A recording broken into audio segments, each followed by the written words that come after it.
Tomato बड़ी रेसिपीटी आपन केबे बनैचंती कि जदि न बनैचंती तो ताहले थरे निश्चय बनेकी देखंतु गरम गरम भात सहित बहुत बढ़िया लगता है। जदि आपन को ठंडा जर है कि पाटी की अरुचि लागुथिबो ताहले तो निश्चय थरे बनेकी देखंतु बहुत भलो लागिबो। हम वीडियोटी जदि आपन को पसंद आसे तो वीडियोटी को लाइक करंतु, शेयर करंतु, हम चैनल को निश्चय सब्सक्राइब करंतु। नमस्कार, टेस्टी ओडिया फूड को आपन समस्त को अनेक अनेक स्वागत। गोटे ग्राइंडर जार नहीं 2 छोट चामच मु सोरिष, गोटे छोट चामच जीरा, 3टा सुखिला लंका, 5-7 पाखुड़ा रसुण, आधा इंचर पाखापाखि अदा बतुरे कि रखी आधा घंटा भेदी जाइला पूरा। एवं ताको ग्राइंडर पूरा पेस्ट करदेली, भल कि पेस्ट करदेवे, ताको चिकन की बाटीदेवे। मुझे साइड एवं रखुची। ये देखु तरकारी बड़ी रखुची, बिरी बड़ी नहीं 8 ରୁ 10टा बड़ी नहीं। मो पाखे एमती बड़ बड़ी थिला नहीं, आपन चाहिए छोट बड़ी रे भी करि परिबे। एठी मु 4टा टमाटो नहीं, टमाटो को भल कि धोईकी नहीं। एटा ऊपर पर्सन बाहर कर देबे। एटा को एमती काटी दोची, एमती पीस रे जेमती मु काटुची आपन सेमती काटिबे। एटा 4 पीस कली, तापर एटा को गोटे पीस को 2 पीस कर देबी। 8 पीस गोटे टमाटो को कर दोची। देखंतु एमती मु काटी की रखी देली सब। एबे गोटे कड़ाई बसईची, एबे बड़ी टांग भाजवा।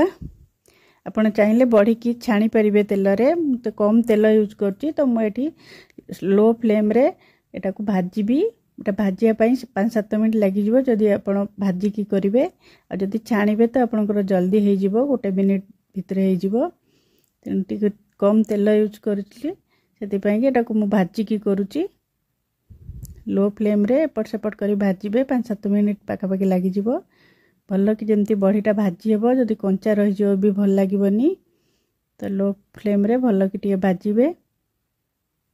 देखंतु मोर बड़ी भाजी हे आसलाणी। मैं बे बाहर कर दोची एटा सब।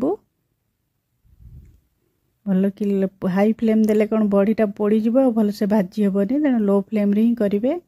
बड़ी सब मु बाहर कर देली। एठी गोटे बड़ चामच मु सोरिष तेल दे दोची कड़ाई रे। गोटे शुखिला लंका को छिंडे की पके देची। आधा छोट चामच फुटण दौची, 5 फुटण, जो बढ़िया बास्ना हम तरकारी रे। एटी सोरिष जो बाटिकी रखी मुझे 4 छोट चामच एतिकी दौची। एतिकी तरकारी पई आपण अधिका कले अधिका देबे। 4 छोट चामच मुझे देची। एतिकी मोर बळिला, एटा मु फ्रिज रे रखीदेवी। आ जोठी हेले यूज करी हबो तरकारी रे। एटा बे मु गोळै दौची। एटा बेसी समय कसिया दरकार नहीं, 2 मिनिट भितर एटा हे जिवो। एटी मु आधा छोट चामच हळदी गुंड देली, आ लूण स्वाद अनुसार देबे। एटा को टिके गोळैबा, लो फ्लेम रे ही कसिबा। सोरिष मसला को बेसी समय एमती कसिबा भी दरकार नहीं। एटा एबे मु टमाटो जो काटी की रखीतिली एटी आधा पके दबा, आ आधा रखिबा, मैं परे यूज करिबा। एटा को भलो कि आ सहित मसला सहित मिसे दबा। टमाटो सॉफ्ट होगा पर्यंत आम ताको भाजिया पड़ो, तेणु मुझे घोड़े दौची। स्लो फ्लेम रे 2 मिनिट 3 मिनिट रखीदेवे। भल कि जमी टमाटा सॉफ्ट हो तरकारी कलरटा बढ़िया लगे आसो। ये आम कौन कलर लंका गुंड कि यूज करनी, टमाटर कलर ही बहुत बढ़िया आसो। ये पूरा लाल लाल टमाटो ने तो कलर बढ़िया आसो तरकारी। देखु टमाटो पूरा मिसी गलानी। एठी मु पानी दे दोची। आपण जतिकी पानी पसंद करिवे सेतिकी देबे। मु एठी 3 कप पानी दोची। देखंतु तरकारी कलरटा केते बढ़िया देखा जाउची भी। एठी पानीटा हम छाड़ीबा फुटिया पर्यंत हाई फ्लेम दे देबे। पानीटा भल कि गबगब की फुटिबो जेंती। देखंतु तरकारी पानी फुटिलानी। एटा आमे घोड़े की एबे जो टमाटो रखिथिले सेटा बे पके दबा। तापर एटा को घोड़े की 5-7 मिनिट आमे रखि दबा। एटी कंचा लंका 4टा मु देली। आपण एटा कम बेसी करि परिबे लंका। एटा एबे घोड़े की 4-5 मिनिट पई रखि दबा।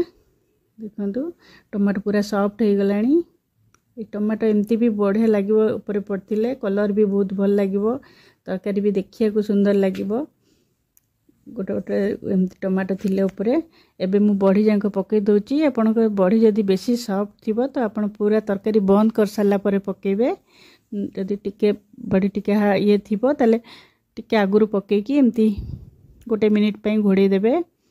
देखंतु तरकारी केते बढ़िया देखा जाउची कलर आ एटा टेस्ट तो बहुत बढ़िया लगी थाए गरम गरम भात सहित खाइबे बहुत बढ़िया लागिबो।